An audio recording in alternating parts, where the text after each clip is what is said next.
Hey there, fellow movie buffs and business enthusiasts. Today, we're diving into the latest drama surrounding Warner Bros. Discovery and the potential takeover by Paramount Skydance. Now, I'm not just here to report the facts, I'm here to analyze, interpret, and, well, talk your ear off about this fascinating development. So, buckle up as we explore the numbers, the politics, and the potential implications of this blockbuster deal. First things first, let's talk about the numbers. Warner Bros. Discovery's streaming revenue for Q2 2026 is up 9% to $3.1 billion. That's a pretty impressive figure, right? But here's the catch, their theatrical revenue dropped a whopping 46% from the previous year.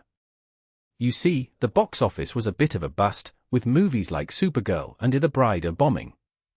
Now, I find it fascinating that the streaming numbers are still on the rise, even as the box office takes a hit. It makes me wonder, are audiences shifting their viewing habits, or is it just a temporary dip in the theatrical market? Personally, I think it's a combination of both. Audiences are still drawn to the big screen, but they're also embracing the convenience of streaming. So, while the box office may be struggling, streaming is still a golden goose for these companies. Now, let's talk about the advertising revenue. Warner Bros. Discovery saw a 22% drop in advertising revenue, largely due to the absence of the NBA. Now, I find it interesting that the NBA's absence is having such a significant impact. It makes me wonder, are viewers turning to other platforms for their sports fix, or is it just a temporary blip?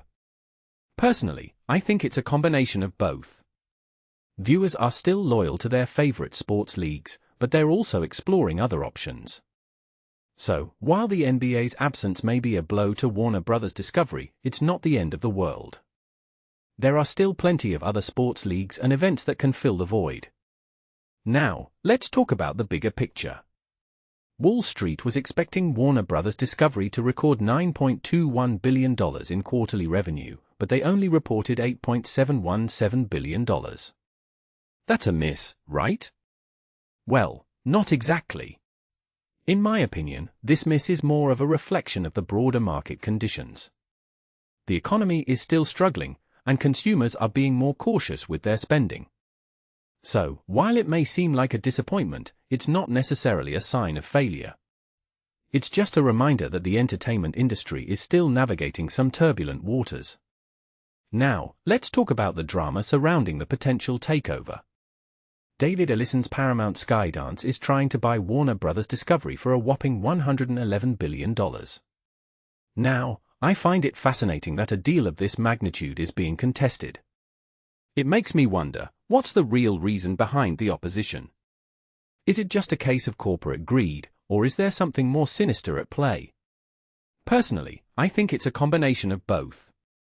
There are certainly financial motivations at play, but there may also be political motivations as well.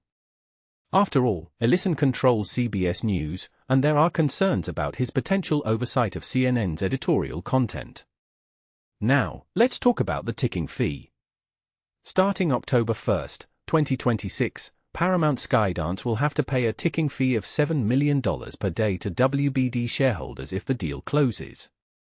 Now, I find it interesting that this fee is only paid out if the deal closes. It makes me wonder, is this a strategic move to pressure Ellison to close the deal, or is it just a way to protect the shareholders' interests?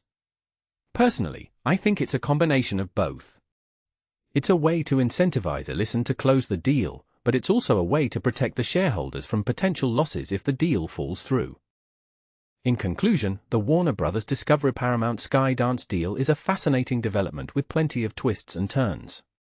While the numbers may seem disappointing, they're also a reflection of the broader market conditions. And while the opposition may seem like a case of corporate greed, there may be more to it than meets the eye. So, what do you think? Is this deal a good thing for the entertainment industry, or is it a recipe for disaster? Let me know your thoughts in the comments below, and don't forget to like and subscribe for more insightful commentary on the world of entertainment and business.